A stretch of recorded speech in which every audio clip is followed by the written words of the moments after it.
Bakit mayroong impyerno? Bakit mayroong kaparusahan na naghihintay?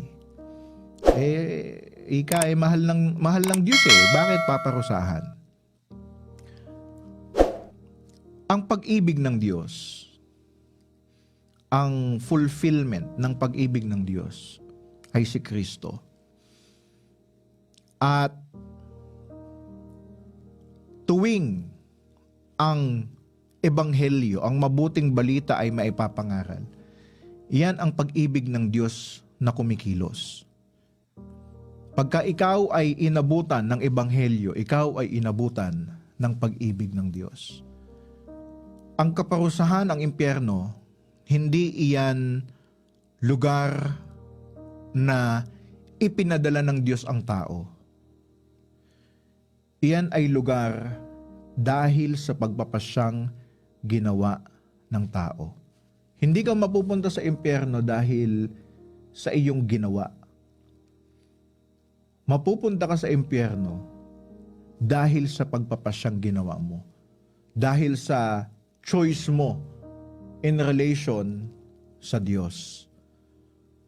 Kaya pag ikaw dinatnan ng ebanghelyo, hindi mo pinili, indirectly pinipili mo ang kaparusahan. Kaya ang pag-ibig ng Diyos ay laganap sa ating panahon ngayon. Maraming kahirapan ngayon, maraming problema, maraming sakit tayong nararamdaman. Pero lagi nating tatandaan na ang pag-ibig ng Diyos ay palaging umaabot sa atin. Itong salita na ating napapakinggan, itong programa na ating sinusubaybayan, ito ay pag-ibig ng Diyos sa atin. At kung ikaw ay naaabot ng mensaheng ito, ang Diyos ay nangungusap sa iyo. Ito'y paalala at ito ay panawagan ng Diyos na tayo ay lumapit sa Kanya.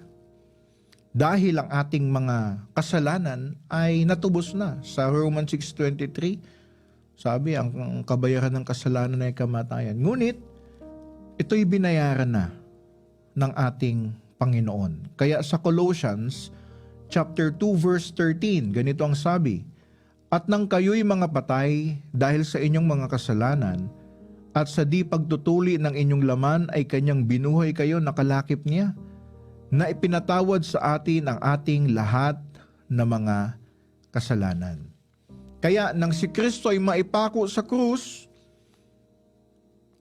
ang ating mga kasalanan, ang ating mga ang hatol sa atin, ang parusa sa atin, naipako kasama ni Kristo. Kaya kung iyong tatanggapin ang pagliligtas ng Diyos, hinuhubad mo, inaalis mo ang hatol sa iyong buhay. Bakit? Dahil nangyari na ang pagliligtas.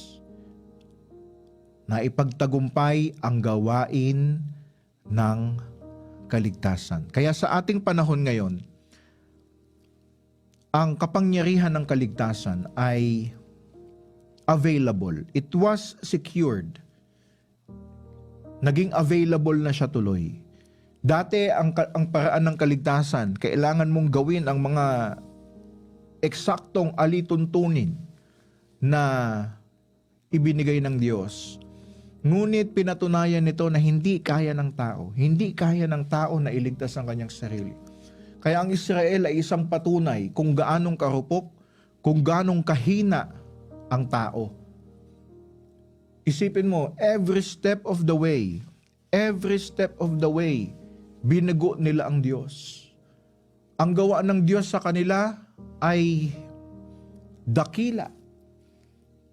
Yung mga Israelita doon sa ilang, hayag ang kapangyarihan ng Diyos sa kanila. Pag umaga, mayroong ulap na silong. Kapag gabi, mayroong apoy na nagpapainit sa kanila. Tuwing umaga, may pagkain sila. Ang source ng tubig nila ay bato. Pero, hindi sila nakatugon ng tama. sa mga panawagan ng Diyos.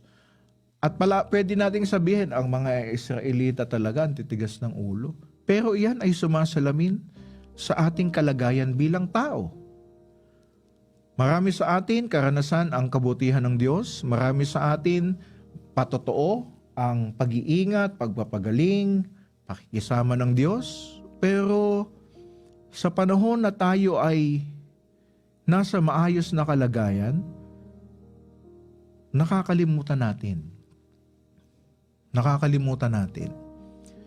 Kaya ang kaligtasan hindi nakaasa, hindi nakasalalay sa tao.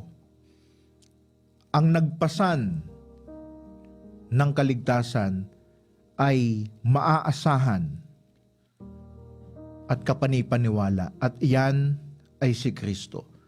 Kaya inalis ng Diyos sa kamay ng tao ang kaligtasan dahil pinakita ng tao na siya'y hindi marunong, hindi niya kayang isustain ang kaligtasan ng kanyang sarili.